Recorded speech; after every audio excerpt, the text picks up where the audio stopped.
যুগ যুগ ধরে গড়ে তোলা সম্পত্তি যদি আপনার নিমিষেই ধ্বংস হয়ে যায়, তাহলে আপনার ততটা কষ্ট হবে না যতটা কষ্ট হবে আপনার অল্প কিছুদিনের পরিচিত আপন মানুষটার পরিবর্তনে, কিংবা তাকে হারিয়ে ফেললে। বা অল্প কিছুদিনের পরিচিত না হোক, আপনি একজনের মায়ায় পড়েছেন, প্রেমে পড়েছেন, কিন্তু তাকে পাননি। সে আপনার চোখের সামনে দিয়ে অন্যের হাত ধরে হেঁটে গিয়েছে, বা আপনার চোখের সামনে থেকে তার অন্যের সাথে বিয়ে হয়েছে। আপনি সেটা লক্ষ্য করেছেন, দেখেছেন। তখন আপনার ইচ্ছে হবে মরে যেতে, আপনার ইচ্ছে হবে আত্মহত্যা করতে, নিজেকে পৃথিবী থেকে বহিষ্কার করে দিতে ইচ্ছে করবে আপনার।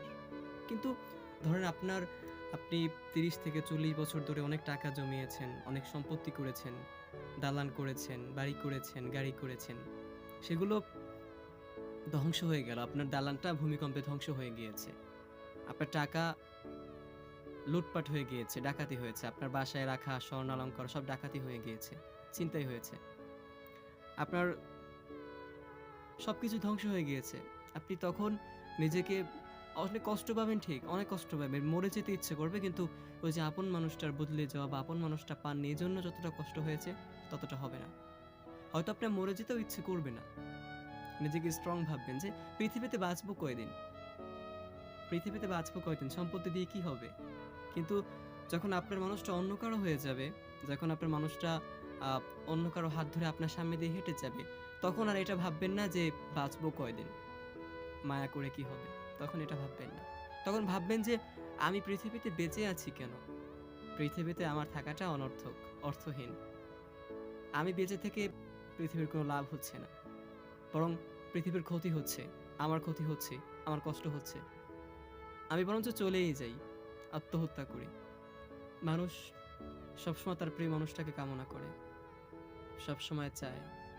আমরা জানি আমাদের মৃত্যু অনিবার্য, যে কোনো সময় হয়ে যেতে পারে, এটাও আমরা জানি।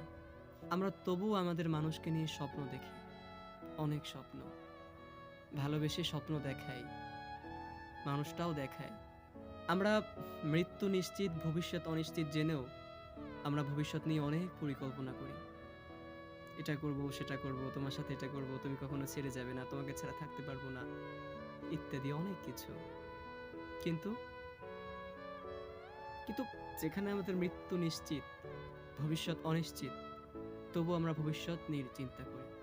কারণ ওই যে ভালোবাসা, ভালোবাসা। মায়া হচ্ছে পৃথিবীর সবচেয়ে বড় খনি।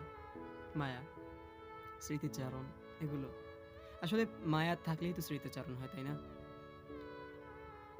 এই যে মায়া, মায়া হচ্ছে পৃথিবীর শ্রেষ্ঠ ধারালো অস্ত্র, যা আপনাকে একদম শেষ করে দিতে পারবে।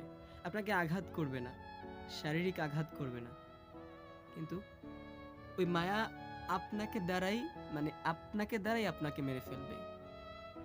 মায়া আপনাকে মেরে ফেলবে।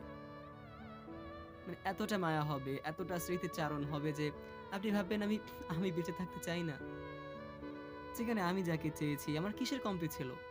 আমার ভালোবাসা, টাকা, পয়সা, চেহারা, কোনো কিছুতেই কমতি ছিল না। তবু আমি তাকে পেলাম না কেন? পেলাম না কেন? প্রত্যেকটা মানুষ তো আর সবকিছু নিয়ে জন্মায় না। প্রত্যেকটা মানুষ সকল কিছুর পূর্ণতা পায় না। কিছু একটা অপূর্ণতা থেকেই যায়। হতে পারে আপনাকে সেই অপূর্ণতার জন্যই ছেড়ে গিয়েছে, বা আপনি তাকে পাননি। আবার এমনও হতে পারে যে সেও আপনাকে চেয়েছিল, কিন্তু পরিস্থিতি আপনাদেরকে এক হতে দেয়নি।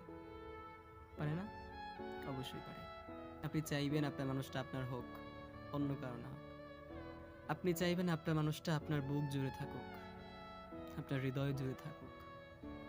কিন্তু সেই মানুষটা যদি অন্য কারো বুক জুড়ে থাকে, অন্য কারো হৃদয় জুড়ে থাকে, তখন কেমন হবে কষ্টটা? কেমন হবে ভাবতে পারেন? কল্পনা করলেই তো কষ্ট হয়। আর যদি চোখের সামনে হয়, তাহলে তাহলে তো আত্মহত্যা করতে ইচ্ছে করবে।